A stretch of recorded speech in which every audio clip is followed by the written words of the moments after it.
Hi, my name's Keaton Wood, student identification number 1628677, and this is my presentation on role of talent ID and development in football coaching practice.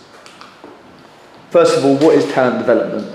Riley, Bangsborough and Franks describe talent of having aims at providing the most appropriate learning environment to realise potential. Example of this may be for Olympic sports, but to put this into footballing context, I work at Southampton Football Club in the Premier League with the academy, specifically working with the under-15s age group in the youth development phase. From the ages of under-9s to under-23s, we look to produce professional footballers on a world-class basis to then play in our first team. Since the dawn of the Premier League, a club can gain lots of money, for example. And the Gow and Malin, they have described that the importance of an academy since the dawn of the Premier League enhances footballing expertise through better coaching, better facilities, and overall increases the number of players and their talent pool. So at Southampton Football Club, from the 80s we have produced many stars to the current stars such as Josh Sims in the first team as well as James Ward-Prowse. We pride ourselves on our world-renowned academy for producing world-class footballers. Just an example of this being Gareth Bale, who's setting the world record transfer fee as of late. How am I going to relate this? Within the FA they have what is called the long-term development model, or the four-corner model, better known to coaches of all abilities and all levels. This model looks to put coaching into four main categories, and these being technical, tactical, psychological, physical and social. The idea of the four-corner model is to simplify coaching. It makes coaching sessions more relatable, and you can target specific traits or attributes. So an example might be if you want to work on a tactical point with an under-9, for example, being left foot finishing, you can target left foot finishing the technical part of the practice. You can then move to your psychological corner and then talk about the confidence to use their weaker foot. You can then look at their technique physically within your practice and manipulate your practice so that they're actually working on their foot position, their body shape, their weight distribution, and then you can actually then relate that to social side of the corner, with that being their confidence to communicate with their players, to receive the ball on their left foot, to then play. It also makes it multidisciplinary, and we also pride ourselves at Southampton Football Club not to make it multidisciplinary but interdisciplinary.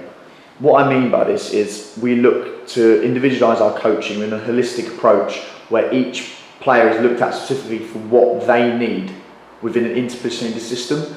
This is where all the departments such as strength and conditioning, physiotherapy, medical, coaching, analytical work, even operations to a certain extent, we all come together to form a development plan for what is best for the kid. Factors to consider. So within my presentation, I'm going to be relating factors that can actually affect negatively or positively what can actually affect the four-corner model and the coach's perception and the role of talent ID and talent development within the four-corner model. One factor I'm going to look at is sociological factors, and we'll go into more detail what those are in a minute. Another one being maturation. Just a little bit of insight regarding maturation. Southampton is actually one of the leading organisations in the world, especially within the Premier League, alongside Bournemouth and Fulham, who are very much looking into the use of maturation in their academies. Sociological factors. The question on the screen, I don't need to read it. It's pretty simple. Nobody has a perfect question. Nobody has that perfect recipe to create world-class footballers. But many factors can affect what looks to be the straight path to success. Using the Rocky Road theory, for example, no road to success is straightforward. There are dips and troughs. And sociological factors are something I consider to be very big in determining whether or not a child will become a professional footballer. So in more detail, location and birthplace. Matthew Syed in his book Bounce talks about on Silverdale Road, where he grew up in Reading, about how this place produced multiple world-class tennis stars and Olympic champions, him being and his brother being two of those. It occurred to me that it can't just be a phenomenon where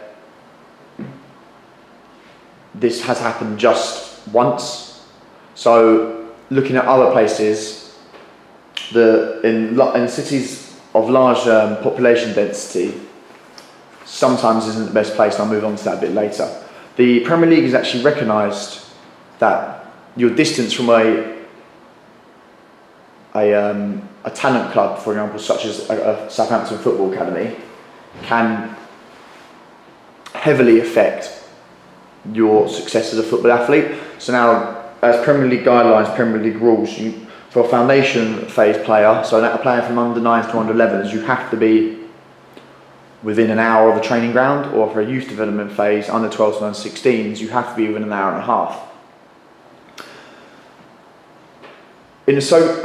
Rosie Natal speaks about the association between elite athletes and their place of early development, i.e. their talent club.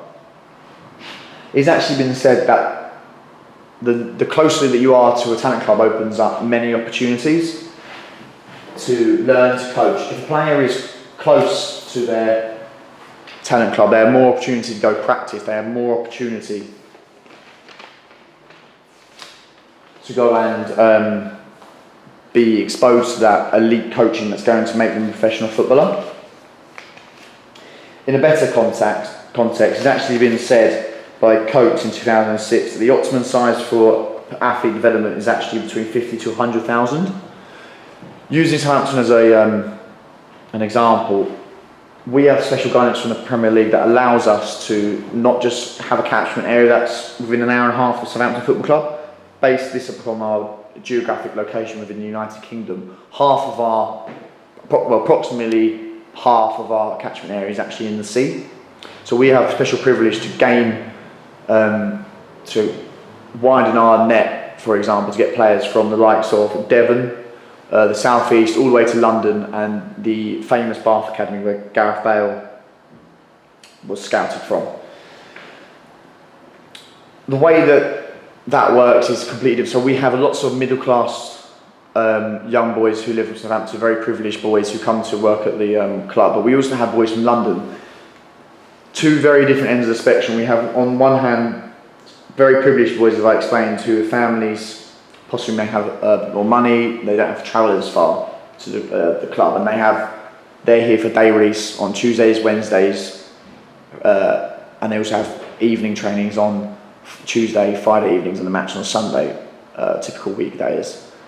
London boys, they don't have that, and the Bath Academy don't either. For London, for example, their training is very minimal. They don't have the facilities such as here. So at Staplewood campus, it's, apart from Spurs, it's the newest campus in the Premier League. In London, it's in Westway, underneath an A road on a 3G near where the Grenfell Tower was. Oh, apologies. So I think it's clear from there that your distance from where you grow up near your birthplace can affect the four-corner model. If you live too far away physically, you might be at detriment because you might not have long to recover. Socially, if the London boys are going to come into the team, they are contracted by Southampton Football Club, but they are not as integrated into the team as if they were down in the Staplewood campus with their friends all the time. Psychologically, they may not be as confident as our players. We have a player from Bath who has to travel 3.5 hours just to get to a home game on the weekend. Obviously not ideal, but that's the way it's got to go. Another factor is parents. It has been said that a family background and family members play an instrumental role in introducing their children to sport. This is said by Baxter, Jones and Mafuli. The family systems theory is within and out are factors that affect behavioural decisions in and out of the family. So essentially what it explains is that the subsystems such as parent-child, parent-parent, sibling-sibling relationships affect ultimately the participation level of the child. Investigation work by Bergsberg in 2003 speaks about how soccer players, and it's concluded that family was the most important factor in their athletic development, specifically their enthusiasm and their supportiveness. So it was said that, quoting cited another research by McElroy and Kernendall from that same paper, it said that positive relations between expectations of parents and the success of the children. What that essentially means is, it was found that parents that have they describe it as a medium enthusiasm and involvement in the player development, higher the enthusiasm, higher the confidence of the player. There's also shown, which I found to be quite, maybe not surprising, but something to maybe consider, is the fact that children of single parents are somewhat less physically active. So we pride ourselves on the fact that we aim to be very diverse in our talent pool. This being that lots of our children from the Southampton campus are within intact families, but lots from London, from bigger cities, come from broken up families.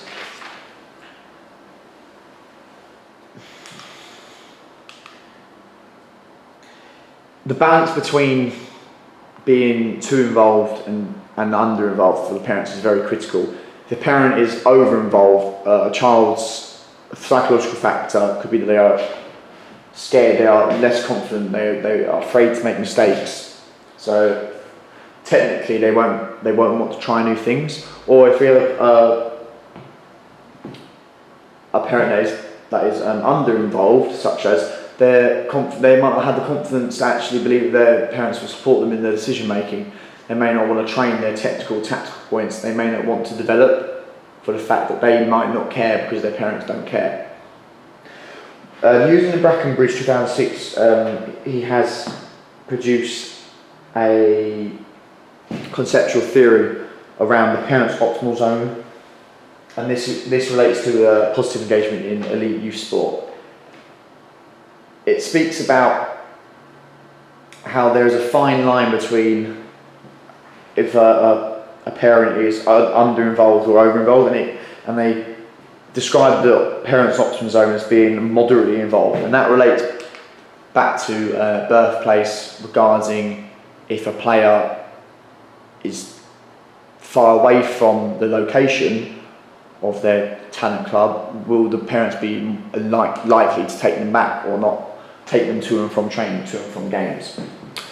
Another factor to consider is money. 7% of the UK population attend private school, but 37% of British medal winners at London 2012 attended these private schools. So it shows there's over a third of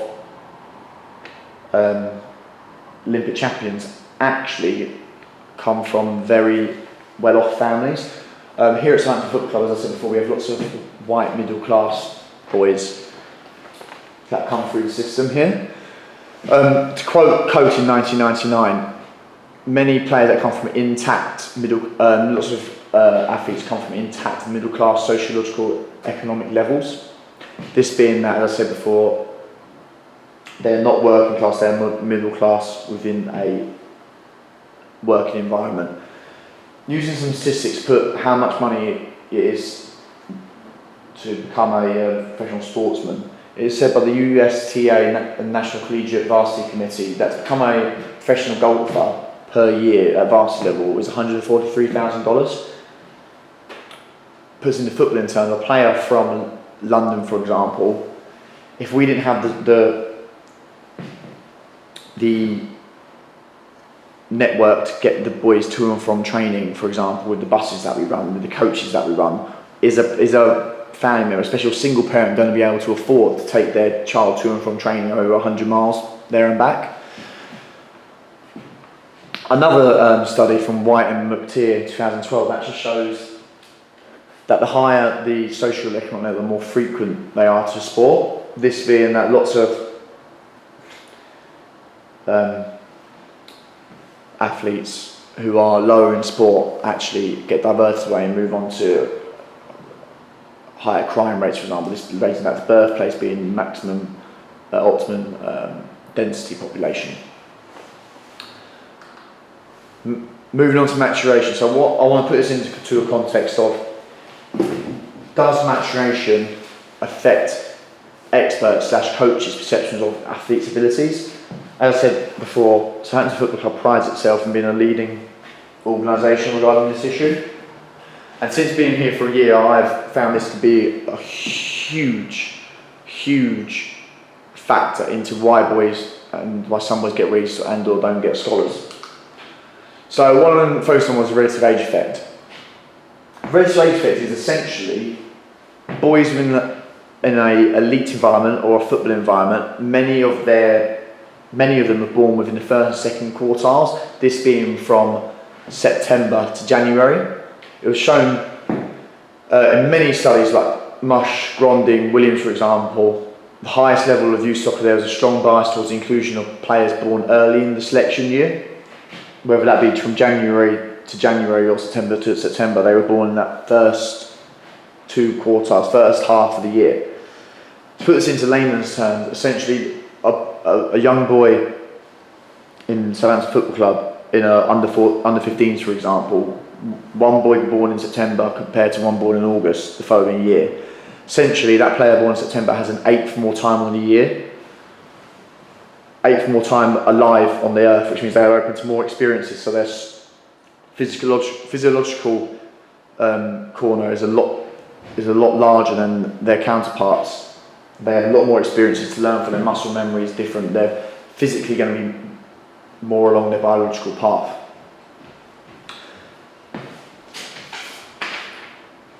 To counteract this, we use a term called biobanding at the football club. Essentially what this is biobanding allows us to work out a child's biological age. It's based around a calculation that accurately predicts a child's adult height. And from this height, we can then see the child's current percentage of predicted adult height, essentially how far along their biological path they are. So, to use this as an example, if a child is 162 centimetres and predicted to reach 176 centimetres, the child is actually roughly 92% along their predicted adult height. We would then bioband this player into teams with other players that range from 89 to 95% playing against each other. Things to consider when this is timing and tempo. So when a child goes through the growth spurts and how quickly they go through, and the rate at which this happens varies amongst children amongst the same year. So for example, under 15s. Therefore, it's early maturers have a physical advantage when compared to their age group teammates. At Southampton, we have my under 15s are the latest maturing group at Southampton Football Club has ever seen. Many of the boys are on their paths are very small, and using to quote Faraway, the nature of the English game means that late bloomers struggle to compare to their larger peers. If a player is seen to be larger than a player, they may seem to be more powerful, stronger, faster, but actually in fact it's not that. If they have a bad first touch, for example, their touch goes further away, they are more physically inept to get that ball before a smaller player, whereas that smaller player has to learn to keep the ball tighter to their body. Their technical skills are improved. Working on the underdog theory, they have to work harder in their sociological corner to not be beat down by obstacles. So individuals are able to be assessed, trained and playing against the similar biological ages, as I said, against teams that have similar predicted adult height. It's a useful tool when assessing individuals' needs and introducing training plans to help each individual reach their own potentials, making it that holistic individual approach. So relating this back to the four-corner model, I think from this presentation it's very clear to see that there is not one straight path. And I certainly don't have the answer, but I know for a fact that sociological factors and maturation affect the coach's perception of a player. if a large player from a city background such as London comes into the system at Southampton, and the coach is not educated on the maturation, for example, they may perceive the player to be better than others. Maybe that's not the case. If we have a young white boy of late maturation, if he's playing against that large player day in, day out, they're going to struggle against them. If we then play them down and they get to now work on their characteristics, their playing style, they're actually very good at, we may see something different. To conclude, the four-corner model works well within the English game. I think that there are a few factors that aren't considered within this. Maturation, for example, isn't considered within this. Sociological factors aren't considered within this. There are many others that we could talk about. Hopefully within this presentation I've spoken about a few. Thank you for my presentation and listening. Here are the references quickly.